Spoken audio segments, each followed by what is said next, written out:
Welcome to English Mastery Hub and Study English with me. My name is Karen and this is Karen's Corner on English Mastery Hub. Today we are going to look at another blog. So if by now you have registered on the website, you will know that blogs are on the right-hand side. But before we do that, I have chosen a quote, a motivational quote, which is going to be our saying on Study English with me. And this quote comes from Albert Einstein, who was a very, very clever man. Albert Einstein said, "A person who never made a mistake never tried anything new." Think about that carefully. A person who never made a mistake never tried anything new.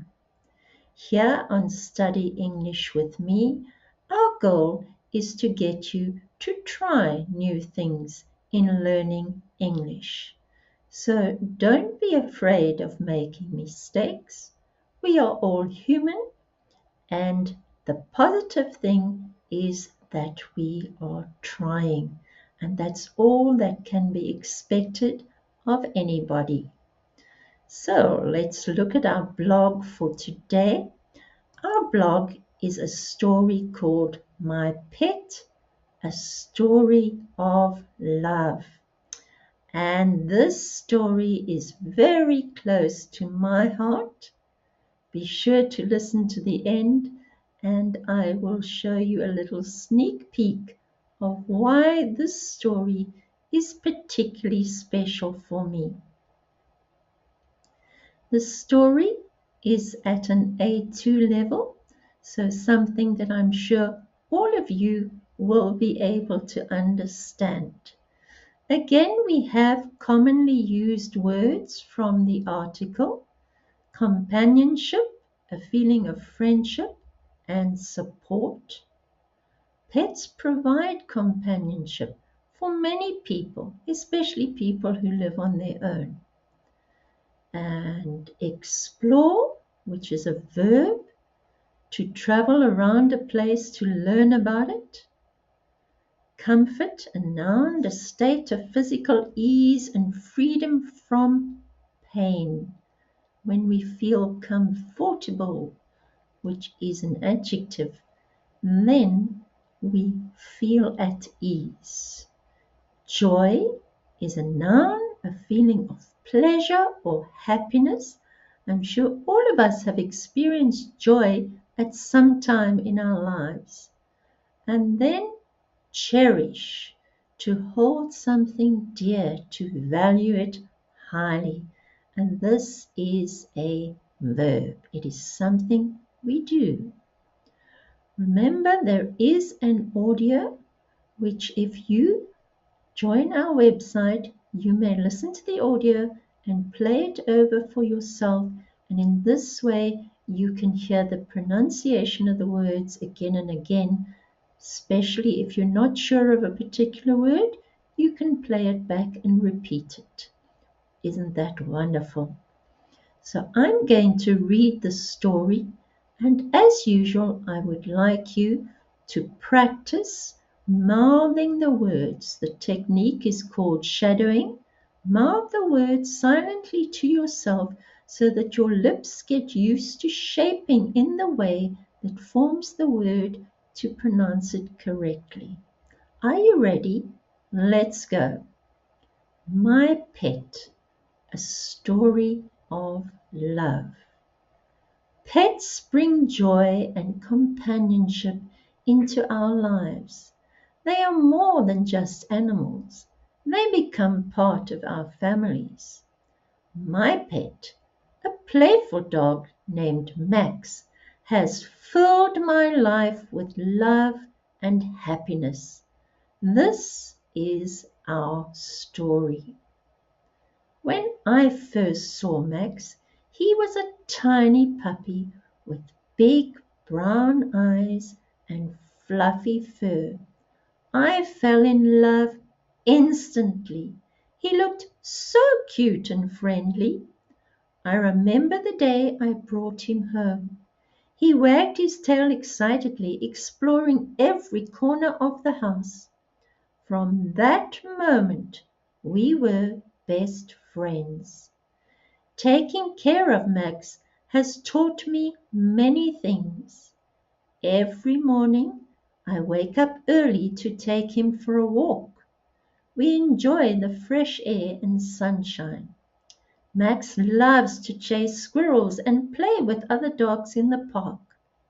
Watching him run and play makes me smile. His energy is contagious.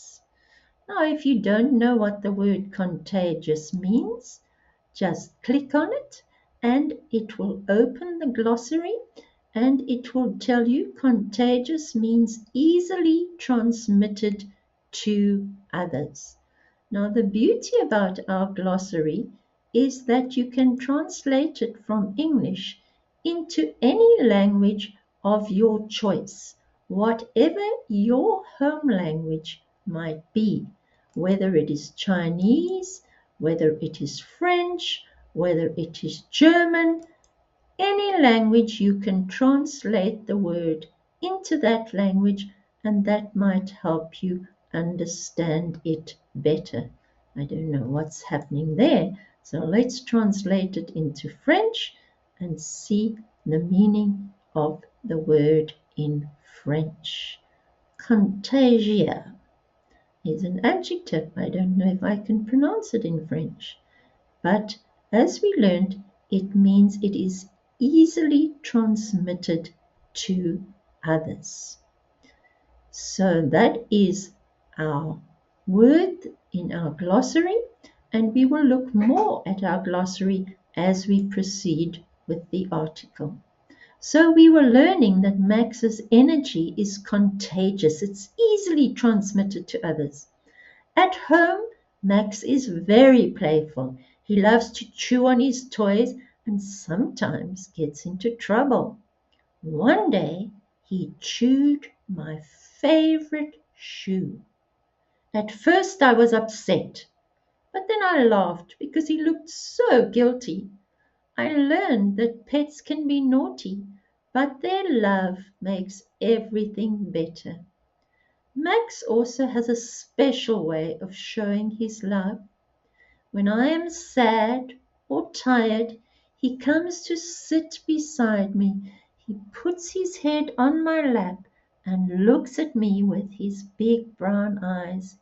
It feels like he understands my feelings. His presence brings comfort, and I know he cares. One of my favorite memories of Max is our trip to the beach. He had never seen the ocean before. When we arrived, he ran straight into the water. He splashed around, barking happily. I laughed as I watched him play in the waves. That day, I realized how much joy a pet can bring into your life. As Max grows older, I cherish every moment we share. What does the word cherish mean, you might ask? Cherish means to hold something dear. He cherishes. I want to just find a better meaning in English.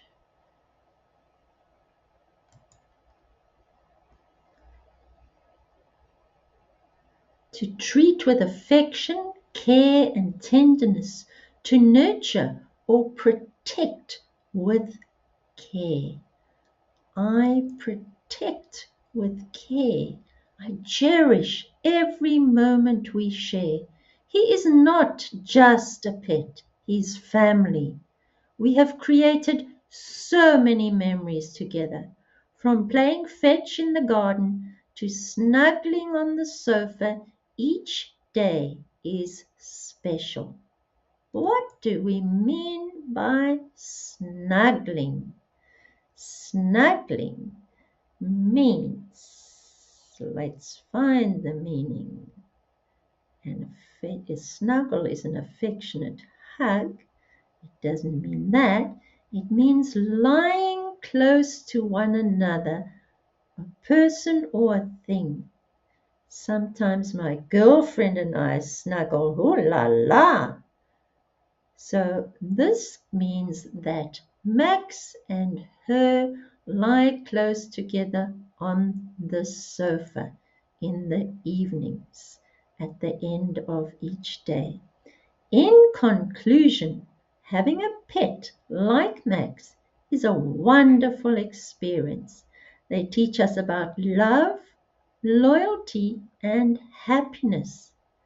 If you are thinking of getting a pet, I encourage you to do it. The love and joy they bring are priceless, meaning you cannot put a price on the love and joy that the pet brings to you. So you saw how I added words into the glossary. You too can add words to your own glossary if you register on English Mastery Hub, and you can go to your glossary and add words in. First of all, you get a graph which gives you the daily vocabulary tracker. I'll just let it download. And then you get all the words that you have added. Now, some of those that we just added during that reading will appear once we refresh our page. And you can put reminders, you can get a reminder each day, you can change the confidence level.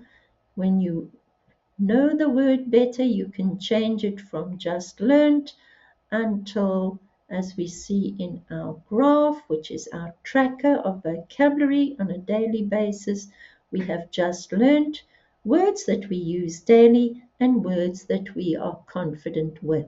And this is a wonderful way for you to improve your own vocabulary. Going back to our blog, we are going to look at the grammar notes. This article uses simple past tense to describe events such as I brought him home and he wagged his tail. Now, oftentimes when you're telling a story, you will use the past simple tense. So it is a very important tense to learn because it is used to describe actions that happened in the past. I walked Max. And when we are telling a story, we're generally talking about something that happened. So it is in the past tense. And then we have the present simple tense, which is for present things that happen as a routine or habit. Max loves to play. So if you want to look at the grammar notes, you go to courses and open the English grammar book, and then you can get more details on the different tenses, when to use them, and become more familiar with them. If you are wanting greater detail, then I suggest you go ahead and book one-on-one lessons with one of our experienced tutors, and they will be able to help you move through the grammar book with ease. Here is our English grammar book, and if you turn to page 2, you will get a list of all the slides. So the two tenses that we are going to look at in particular, we have looked at the present tense before. So let's first start with the past simple tense. That is on slide 9. So if we type a 9 in our window, then it will open slide 9. And we can look at this in greater detail. So the past simple tense, as I said before, is used to talk about things that have already happened. And the way we form them is we have a subject, which is I, you, we, they, he, she, it. And then we have the verb and an ending in ed.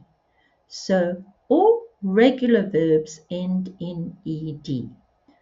I learned, he learned, she enjoyed, or I did not learn, he did not learn. In that case, the past tense is in the did. So the verb stays as learn, but we change this to did. And if you want to ask a question, you put the did at the front. Did you eat? Did you learn? I learned. Did you learn? However, only wish life were so simple. There are many verbs that do not follow this rule, and they are called irregular verbs. And irregular verbs, I'm sad to say, need to be learnt because they don't follow any particular rule.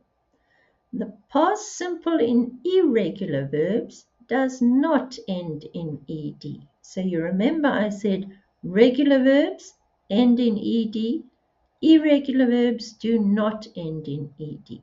So for example, see, I saw, write, I wrote, go, I went. And past simple is used for actions taking place in the past. So we have words like yesterday, last week, 3 days ago, in 2010. These all indicate that we need to use the past tense because this time is already past. Here we have a conversation which you can, if you are two people, read together, and a short story using the past tense. What did you do yesterday? I went to the park. Went, remember, is the past of go. It is an irregular verb.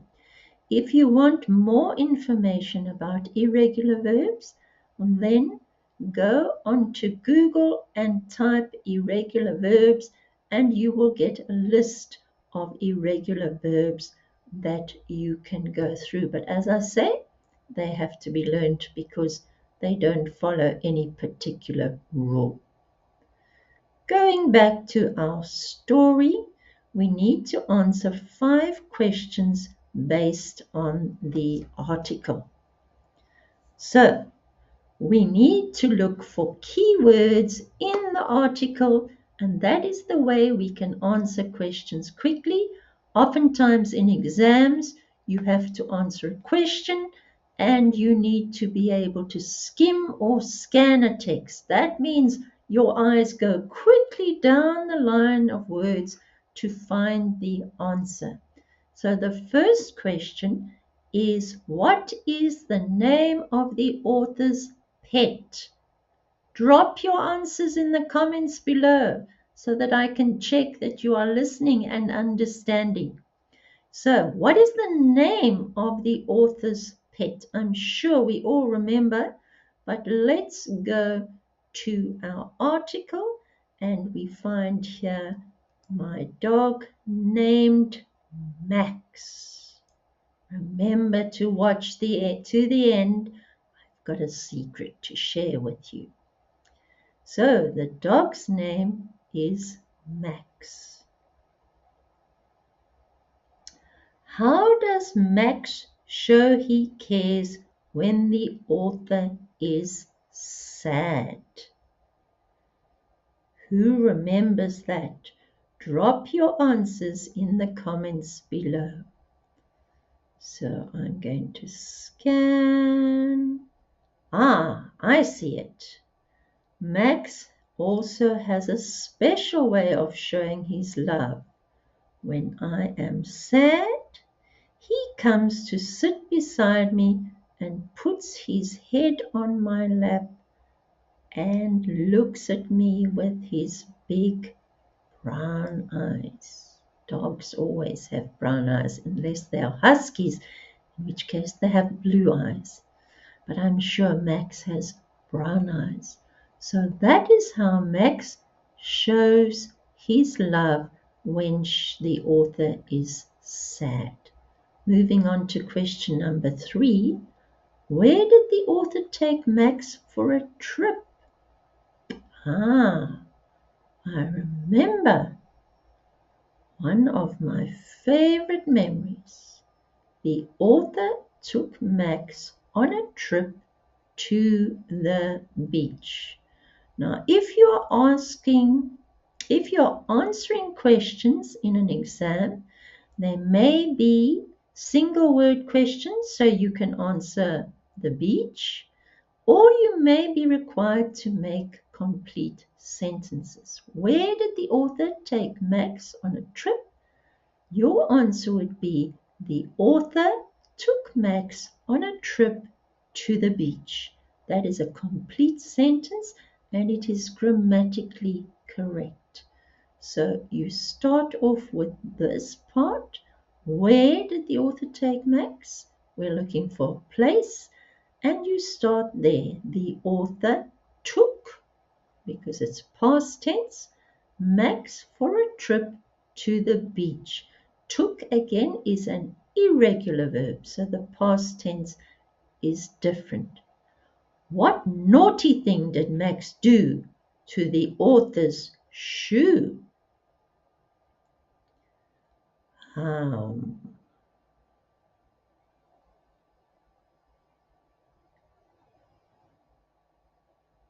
okay, this is back now, above us here. He chewed my favorite shoe. And ruined the shoe, so I'm sure she could never wear it again. So one naughty thing that Max did, he chewed her favorite shoe. And the last question, why does the author love having a pet? We're nearly done. I hope you're still listening. So she says, Max is a wonderful experience. They teach us love, loyalty, and happiness. I encourage you to do it because the love and the joy they bring is priceless, and their companionship. So, remember I said if you watch to the end, I would show you something which is very special and very close to my heart. So let's go here. There is a picture of my Max when he was a little puppy. He is now 3 years old, but just as lovable and just as naughty as Max in the story. So thank you for spending this time with me. I hope as we continue that your confidence in English will grow and that you will become more and more fluent. Until next time, take care. Bye bye.